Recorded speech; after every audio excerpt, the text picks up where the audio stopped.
Hey guys, what's going on? It is afternoon and I am ready to get my butt home. I still have my heavy gloves on and my jacket because it is still chilly. We got a warm stretch in there, but now it's just not warming up much. It's like 55 right now and 65 miles an hour. That's a heck of a wind chill. I want to make sure I am blocking as much wind as possible. Just not in the mood to get cold.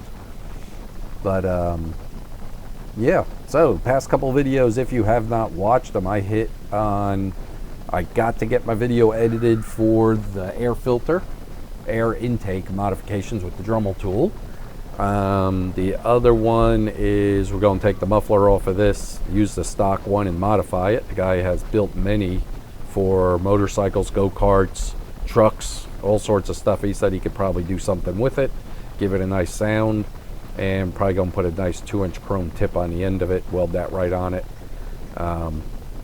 So we're going to work on that. And what was the other thing I was going to bring you guys? So I was going to show you the air intake, the muffler we're going to work. Oh, the bags. And I'm going to order those off of Amazon. The other ones I sold. Didn't sell the bracket and all because the guy already had a motorcycle. It was more of a adventure bike, you know, the knobby tires, enduro style, and he had a rack and it bolted right on there. I'm going to take this route here, do a little bit different instead of straight down the highway for you guys. And he just bought the bags. You know, I sold them to him for what I bought them for. They were the yellow ones, and I'm looking for red ones for this, and I just have not found them yet. And I want the roll top, something simple. You just roll it, buckle it, go. I don't need something all fancy and glitz and glamour.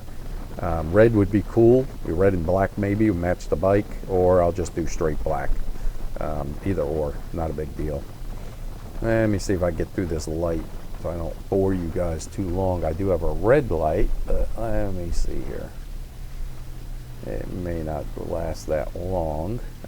Work was good today, not bad. Got a fair amount done, and it was good. Not bad. I hope you guys had a good day. All right, that was quick. I was ready to turn it off or stop talking so I could just edit that out. But yeah, it's hopefully you guys had a good time at work. It's weird to say, but you should be, and if you're not, you need to make it happen. But it is gosh, I don't know what it is, about 4:45. Somewhere around there, almost 10 to 5. So there's not too much traffic. It's definitely lightened up with this coronavirus stuff. People not going to restaurants, people not going to work, really. A lot of businesses are closing. Still not real bad here in Central Virginia, but I know Northern and Eastern Virginia, around DC and all that is real bad. With things closing, it's really hurt the economy and the towns, communities. Here it's not as bad yet because you can see I'm kind of rural, you know, the more countryside out here, except for right around the college, which is all restaurants, and a Walmart, Target, and Dick's, and you know, the typical Dick's. It's not even a sporting store, it's a glorified Walmart with sporting equipment. But that's it. I didn't get to ride this in the snow this year. We did not get any. We did not even get a dusting. I think we saw a couple snowflakes, maybe a little snow flurries around one time, but we did not get any snow. Alrighty. There's Sunnymead. I'll make this turn. That way give you a little bit more country road, back roads. But it is...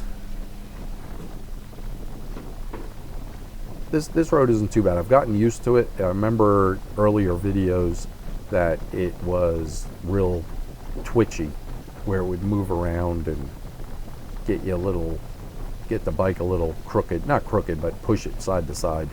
And I've gotten used to that, know where to track it.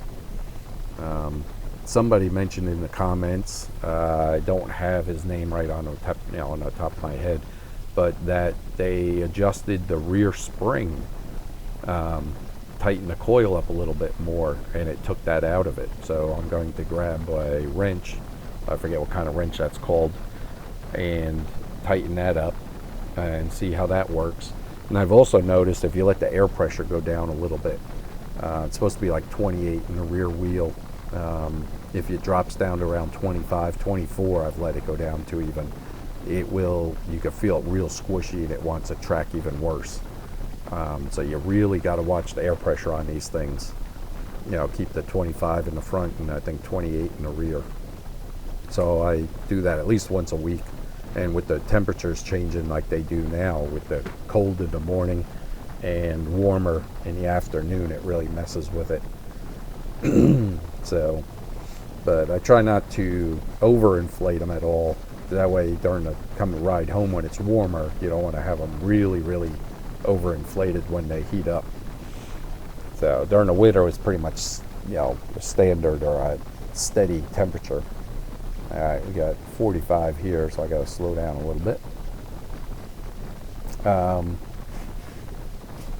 But yeah, so check the tires, check the air pressure very frequently. Oh, I know what I got to do. I got to do a live video feed coming up, and I'll show you the battery. Definitely do this. If you own one of these and had it for about a year, open the front hood, check the strap that holds your battery in. I have not loosened it, taken it out, anything like that, and mine is cracked to where it's almost broken. I need to get a new strap for that. I may make one or see how much they cost from Can-Am, or if I could buy an aftermarket one, I'm not sure. But it is cracked like almost all the way through. So I will open the hood and show you a quick video of that, put that on YouTube here soon. But if you're listening to this and watching it, please pop the hood if you've owned it for a year at least. You know, if mine's a 2019, I got it in January. They were only out like a week or so when I bought mine. So you definitely want to check it. It only took a year for that thing to dry rot and crack apart like that. I noticed it when I went underneath to open it all up to work on the air intake. I could definitely tell.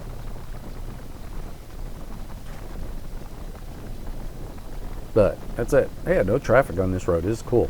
I like it. Plus you can do, you know, steady 50 and you're kind of on a country road. You're not on the highway. So I enjoy doing it every once in a while. If I'm in a hurry, I may buzz home straight down the highway. But then you got the road in front of Sheets there that, you know, is traffic lights and you're backed up all the way that way.